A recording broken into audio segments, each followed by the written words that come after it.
بسم الله الرحمن الرحيم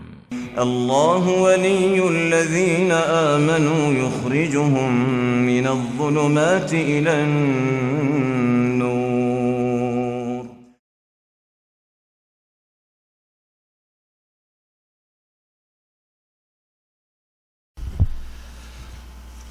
ناظرین کرام السلام علیکم ورحمۃ اللہ وبرکاتہ.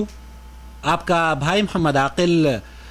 جدہ سے آپ سے مخاطب ہے. امید ہے کہ آپ بخیر ہوں گے. گزشتہ کل بروز بدھ ہم نے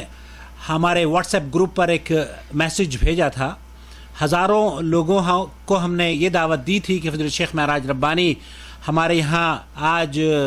قیام فرمائیں گے، اور اللہ کا شکر ہے کہ انہوں نے کل ہمیں اپنی نصیحتوں سے بھی نوازا، اور آج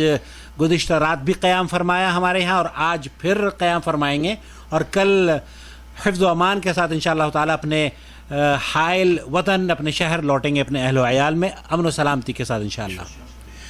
ہم یہاں سب سے پہلے تو اپنے مہمان فضیلت شیخ معراج ربانی حفظ اللہ کا استقبال کرتے ہیں، خوش آمدید کہتے ہیں. دوسرے اخوان کا جو فضیلت شیخ عبدالغفار مدنی، مولانا سلمان، ندیم بھائی، جاوید بھائی، آزاد بھائی،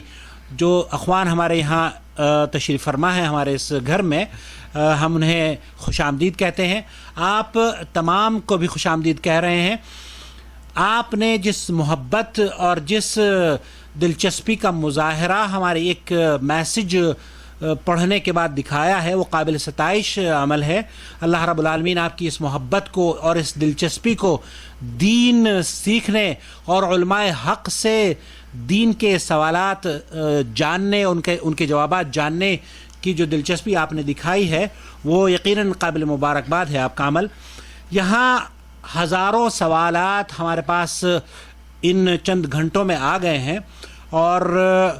فضیلت شیخ معراج ربانی کو ہم یہ تمام سوالات تو پیش نہیں کر سکتے، لیکن اس کے باوجود ہم نے کوشش کری ہے، سارٹ آؤٹ کرنے کی کوشش کری ہے. کئی سوالات تو ایسے ہیں جن کے اندر ڈپلیکیشن ہے، اور کئی سوالات ایسے ہیں جو کہ شاید ہم پڑھ بھی نہیں پائے ہیں، ان کو اتنی تعداد میں وہ ملے ہیں. لیکن بہرحال چونکہ سوالات کی تعداد بہت زیادہ ہے، اور واٹس ایپ ہمیں اس بات کی اجازت نہیں دیتا کہ ہم آپ کی خدمت میں ان سوالات کو پیش کر سکیں، اس لیے ہم نے یہ کوشش کی ہے کہ اس کو ویڈیو ریکارڈ کرنے کے بعد یوٹیوب پر ہم اس کو ڈال دیں، تاکہ یہ آپ لوگ بھی اس سے مستفید ہوں، اور آپ کے ساتھ ساتھ پوری دنیا کے لوگ فضیلت شیخ معراج ربانی کے جوابات ربانی سن کر اللہ رب العالمین کے دین کو سمجھنے اور اس پر عمل کرنے کی انہیں توفیق ہو جائے. فضیلت شیخ معراج ربانی، ہم سب سے پہلے تو آپ کا خیر مقدم کرتے ہیں، خوش آمدید کہتے ہیں. اللہ آپ کو جزائے خیر عطا فرمائے، آپ ہماری دعوت پر تشریف لائے. جزاک اللہ. بارک اللہ فیک. سب سے پہلا سوال جو واٹس ایپ پر ہمارے پاس آیا ہے، ہم اس کی آڈیو آپ کو سنوائیں گے، کچھ آڈیو سنوائیں گے اور کچھ تحریری طور پر ہم نے لکھے ہیں وہ پیش کریں گے. سب سے پہلا سوال. السلام علیکم ورحمۃ اللہ. مجھے علامہ شیخ صاحب سے یہ دریافت کرنا ہے کہ آج کل جو تقلید کا جو جھگڑا چل رہا ہے ہمارے ہندوستان میں اور بیرون ممالک میں اس کے متعلق آپ سے کوئی حتمی فیصلہ، حتمی رائے قرآن و حدیث کی روشنی میں سننا اور معلوم کرنا چاہتا ہوں، تاکہ اس کے ذریعے سے صحیح راہ معلوم ہو اور زندگی گزارنے کہ کس طریقے سے زندگی گزارے، تقلید میں ہو یا غیر مقلد ہو، اس بارے میں ہماری صحیح رہنمائی فرمائیں. اللہ آپ کو جزائے خیر عطا فرمائے. السلام علیکم. وعلیکم السلام ورحمۃ اللہ. الحمدللہ رب العالمین والصلاة والسلام علی نبینا محمد وعلی آلہ وصحبہ اجمعین، اما بعد. بسم اللہ الرحمن الرحیم. سب سے پہلے تو میں اپنے بھائی برادرم محمد عاقل دہلوی حفظہ اللہ کا میں شکر گزار ہوں کہ جو موقع کو لپکتے ہیں اور بڑی ہی خوش اسلوبی کے ساتھ اسے یوز کرتے ہیں، استعمال کرتے ہیں. میں ایک مہمان کی حیثیت سے آیا، یہاں بھی ہم کو انہوں نے پکڑ لیا. بہرحال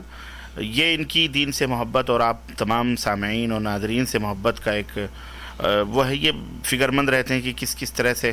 وقت سے کشید کیا جائے فائدوں کو اور آپ تک پہنچیں. بہرحال یہ عمل اور یہ اقدام قابل مبارکباد ہے. میں اپنے تمام نوجوان بھائیوں سے بھی یہ گزارش کروں گا کہ جن کے پاس یہ وسائل اور یہ ذرائع واٹس ایپ کے اور اس طرح کے موبائلز ہیں، انہیں چاہیے کہ وہ زیادہ سے زیادہ اس کو دین کے لیے استعمال کریں، جبکہ یہ چیزیں شر کے لیے استعمال ہوتی ہیں تو قرآن و سنت کی نشر و اشاعت کے لیے بھی اسے استعمال کرنا چاہیے۔ میں اپنے ان تمام احباب کو بھی جنہوں نے میرا نام سنا اور سن کر کے فوری طور پر سینکڑوں ہزاروں کی تعداد میں میسج اس طرح بھیجے کہ واقعی میں دیکھ کے حیران رہ گیا کہ ابھی 24 گھنٹے بھی نہیں ہوئے اور اتنی جلدی میسج اور آڈیو کے ذریعے سے بھی، تحریر کے ذریعے سے بھی، ہر طرح سے بھی، تو مجھے بڑی خوشی ہوئی کہ اللہ تعالیٰ جس سے دین کی خدمت لے یہ اللہ کا شکر میں ادا کرتا ہوں کہ اللہ تعالیٰ نے یہ توفیق کم علم کو اور بے عمل کو یہ عطا فرمائی ہے کہ ٹوٹے پھوٹے کلمات جو قرآن و سنت کے ہیں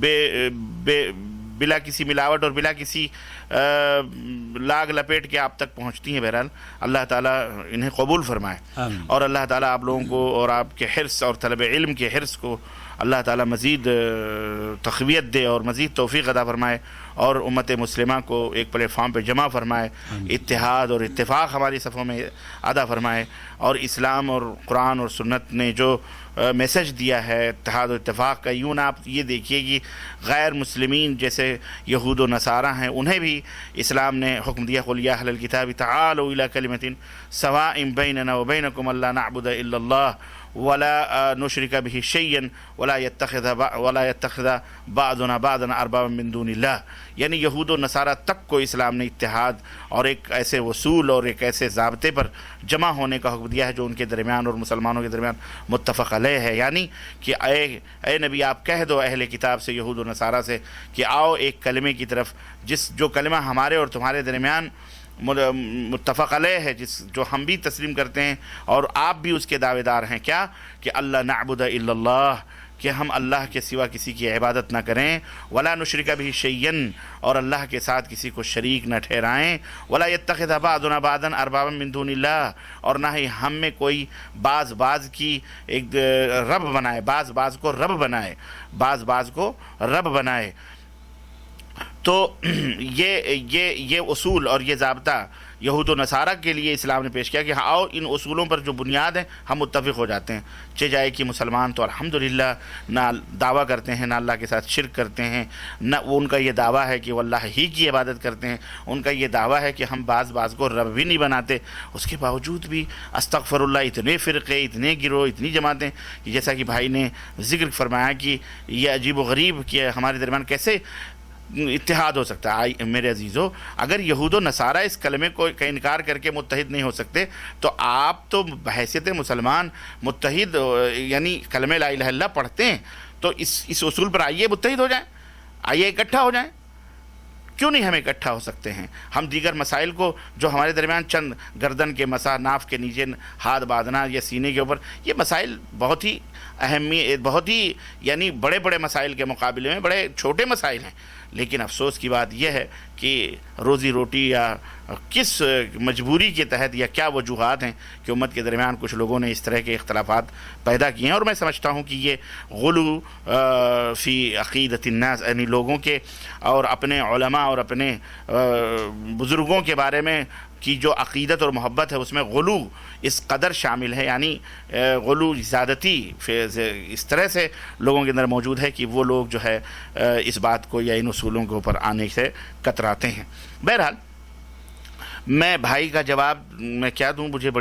بہت لمبی چوڑی گفتگو نہیں کرنی، بہت سارے سوالات ہیں۔ اس سلسلے میں نے جو آیت پڑھی کہ وَلَا يَتَّخِذَ بَعْضُنَا بَعْضًا أَرْبَابًا مِن دُونِ اللَّهِ، ہمیں بعض کو اللہ کے سوا رب نہ بنائے۔ ایک موقع پر جب یہ ایک دوسری آیت کریمہ نازل ہوئی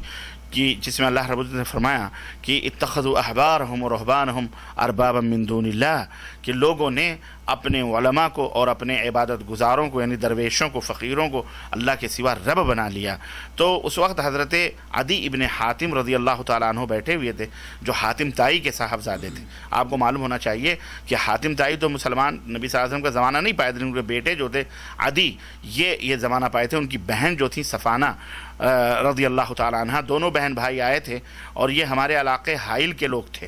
حائل جہاں میں رہتا ہوں اسی کے علاقے، ان کی حاتم کی قبر وہاں بھی، وہاں علاقہ بھی، گاؤں بھی، صفانہ نام کا ایک گاؤں بھی بسا ہوا ہے۔ بہرحال تو یہ دونوں بھائی بہن آ کر کے مسلمان ہوئے تھے اللہ کے نبی صلی اللہ علیہ وسلم کے اوپر، اور اللہ کے نبی نے فرمایا تھا کہ اگر ان کے باپ زندہ ہوتے تو یہ بھی مسلمان ہوتے، یعنی اتنے صالح تھے اور اتنے سخی تھے، مشہور تھے۔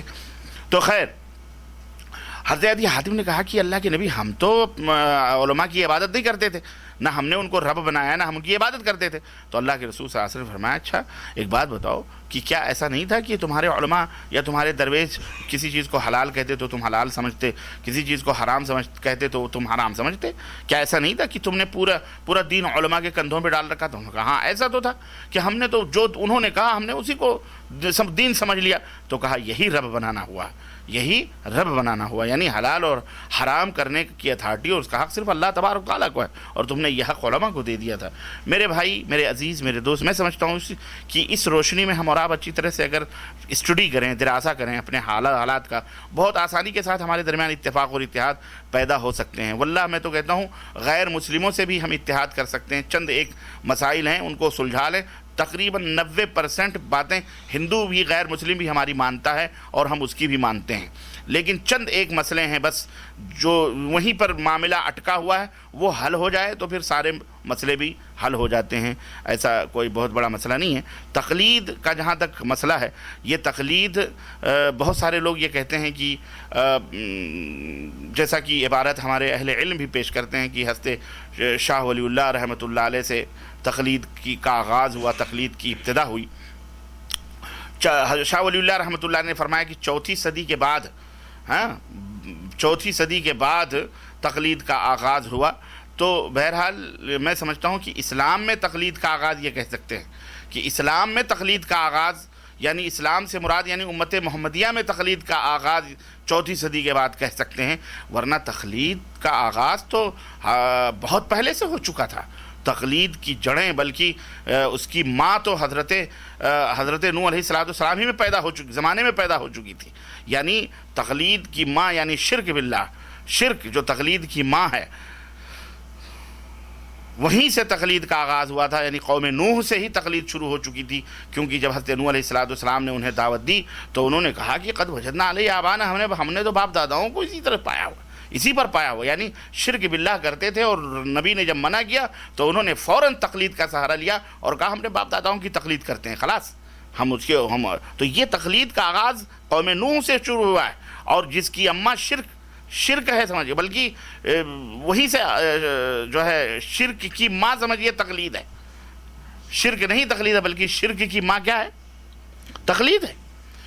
تو اور امت محمدیہ میں جیسا کہ شاہ ولی اللہ رحمۃ اللہ علیہ کے قول سے جو موجود ہے، جس کتاب کے اندر حجت اللہ البالغہ، جس کے اندر لکھا انہوں نے کہ چوتھی صدی ہجری سے اس کا آغاز ہوا، بہرحال وہ تحقیق ہے اور یقیناً وہاں سے آغاز ہوا۔ تقلید آپ نے فرمایا کہ قرآن سے یا حدیث سے یا سنت سے یا آپ بتائیں ہم کو تاکہ ہم الجھیں۔ میں تمام امت مسلمہ کو اور تمام اپنے بھائیوں کو، دوستوں کو، سارے مسلمانوں کو جو کلمہ پڑھتے ہیں میں انہیں دعوت دیتا ہوں، اور اپنے اہل علم حضرات کو بھی، چاہے وہ مفتی ہوں، چاہے عالم ہوں، چاہے وہ شیخ ہوں، چاہے کوئی بھی ہوں، چاہے کسی بھی عہدے علامہ ہوں، کچھ بھی ہوں، مرشد ہوں، کچھ بھی ہوں، میں انہیں دعوت دیتا ہوں کہ آئیے بالکل تعصب کی چادر اپنے آنکھوں سے ہٹا کر کے آپ سوچیں، غور کریں کہ کیا قرآن میں، کیا سنت میں، کیا تقلید کا حکم موجود ہے؟ ہرگز نہیں۔ جیسا کہ میں نے بتایا کہ یہ تقلید تو وہ زہر ہے جو پیدا ہوئی ہے شرک کے پیٹ سے، تو اس لیے جو ہے اس سے بجائے اس کے کہ اس کو آپ اپنائیں، اس سے توبہ کریں۔ تقلید کا ثبوت نہ قرآن میں ہے نہ حدیث میں۔ ہمارے بہت سارے جذباتی علماء ہیں جو دارالعلوموں کے فارغین ہیں، مفتی ہیں، بڑے بڑے لوگ بھی ہیں، بڑے ادیب بھی ہیں اور مشہور شخصیتیں ہیں، تقریروں میں جذبات میں آ کر کے وہ نبی کریم صلی اللہ علیہ وسلم کو بھی مقلد ثابت کرتے ہیں، صحابہ کرام کو بھی کہتے ہیں صحابہ سے تقلید ثابت ہے، تقلید ان سے بھی ثابت ہے، سب سے ثابت ہے، اور اپنے جب اماموں تک بات آتی ہے تو کہتے ہیں ہمارے امام مقلد نہیں تھے، یعنی صحابہ مقلد تھے لیکن ائمہ مقلد جو ان کے بعد آئے ہیں وہ مقلد نہیں تھے۔ استغفر اللہ، کیا انہوں نے صحابہ کی عزت کری اور کہاں ان کو بسایا رکھا، کیا مقام دیا، کیا گستاخیاں کری ان کی شان میں، اور کہاں اپنے امام کو کہاں رکھا۔ علامہ حالی رحمۃ اللہ نے کسی موقع پہ کہا تھا کہ خدا کو جو چاہیں، نبی کو جو چاہیں خدا کر دکھائیں، اماموں کا رتبہ نبی سے بڑھائیں،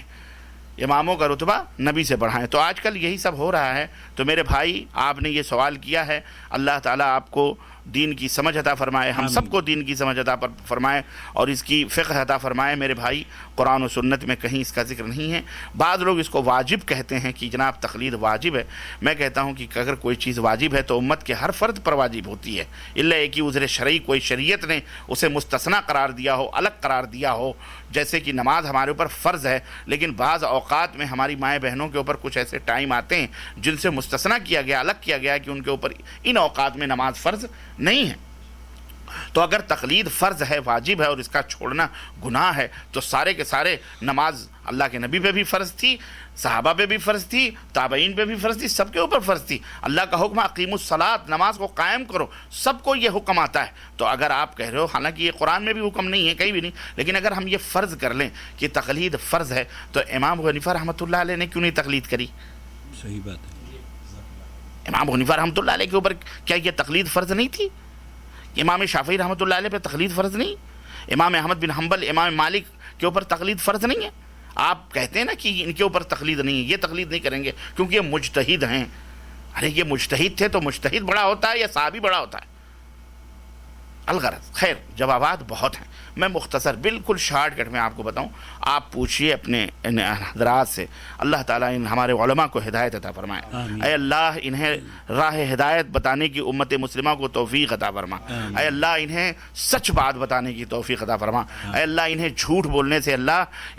محفوظ رکھ لے مولا، اور جو جھوٹ بولے اللہ اس کے زبان کو گنگ کر دے، اللہ اس کی زبان کو سڑا دے مولا، اور اللہ تعالیٰ اسے امت مسلمہ کی جو ہے ہدایت، امت مسلمہ کو گمراہ کرنے سے اللہ زبان کو، اس کے مزاج کو، اس کے قلم کو، اس کے ہاتھوں کو اللہ محفوظ رکھے، امت مسلمہ کو اس کے شر سے محفوظ رکھے۔ ان کو اللہ ہدایت عطا فرمائے۔ اے میرے مولویوں، اے میرے علماء حضرات، برا نہ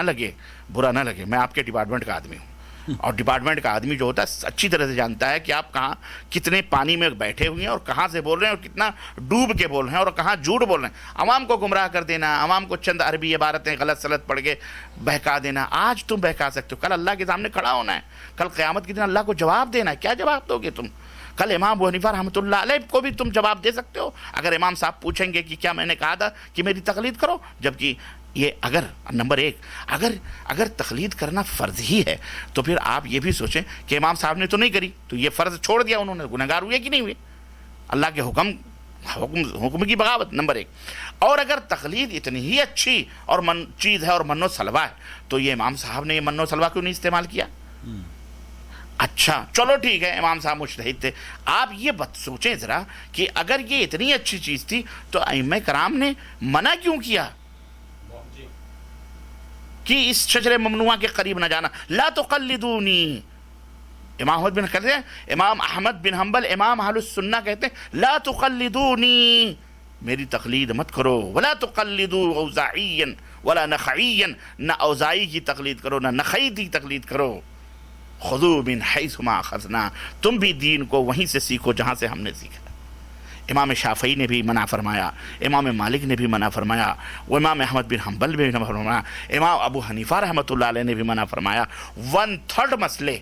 1/3 مسئلے امام ابو حنیفہ کے شاگرد امام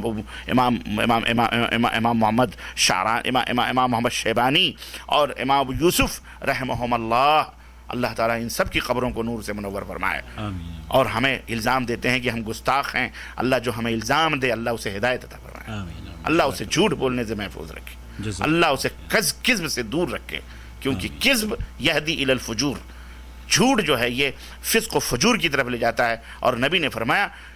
اور یہ فسق و فجور یہدی الی النار، اسے جہنم میں لے جانا ہے۔ یہ مولویوں اللہ سے ڈرو، تمہاری سندیں، سرٹیفکٹیں، دارالعلوم، یہ بیعتیں، یہ شیخ الحدیثیت، یہ اللہ کی قسم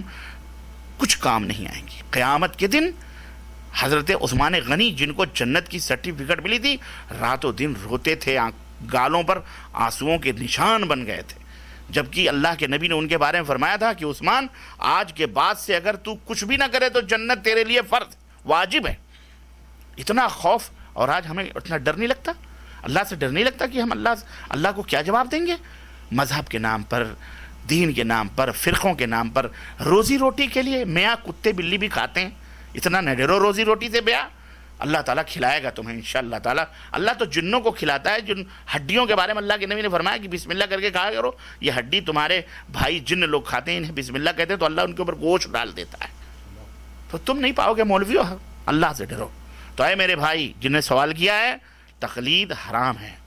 سمجھ رہے ہو، تقلید اخلید نہ کرو، اتباع کرو، اتباع اور اطاعت، اطیعوا اللہ و اطیعوا الرسول، یہ لفظ قرآن میں اتبعوا، حضرت عبداللہ بن مسعود کہتے ہیں اتبعوا ولا تبتدعوا، اتباع کرو، بدعتیں نہ گڑو، بدعتیں نہ گڑو، اللہ سے ڈرو۔ اللہ کے رسول، اللہ تعالیٰ فرماتا ہے من یطع اللہ ورسولہ فقد فاز فوزا عظیما، جو اللہ کی اطاعت کریں گے، جو رسول کی اطاعت کریں گے، وہی کامیاب ہوں گے۔ ایک نہیں سینکڑوں آیات ہیں، بہرحال تو اس کا سب سے مختصر جواب یہی ہے، یہ نہ قرآن میں ہے نہ حدیث میں ہے، اور نہ صحابہ نے کیا، نہ کسی نے کیا، خود ائمہ رحمہم اللہ نے بھی نہیں کیا، ان کے باپ داداؤں نے بھی نہیں کیا، اور خود ائمہ رحمہم اللہ نے منع کیا ہے، بس سب سے بڑا ثبوت اس کا یہ کہ منع ہے۔ اس لیے اللہ آپ کو بھی، آپ کے اہل خانہ کو بھی، ہم کو بھی، اور تمام امت مسلمہ جو ہماری آواز سن رہے ہیں، علماء طبقہ سب کچھ کو اللہ تعالیٰ اس شر سے محفوظ رکھے، اور اللہ تعالیٰ انہیں اطاعت اور اتباع کی توفیق عطا فرمائے، نبی کریم صلی اللہ علیہ وسلم سے سچی اور پکی عملی اور محبت کرنے کی توفیق عطا فرمائے۔ جزاکم اللہ خیر، السلام علیکم ورحمۃ اللہ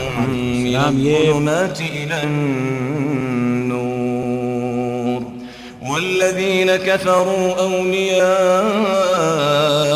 الطاغوت يخرجونهم من النور إلى الظلمات أولئك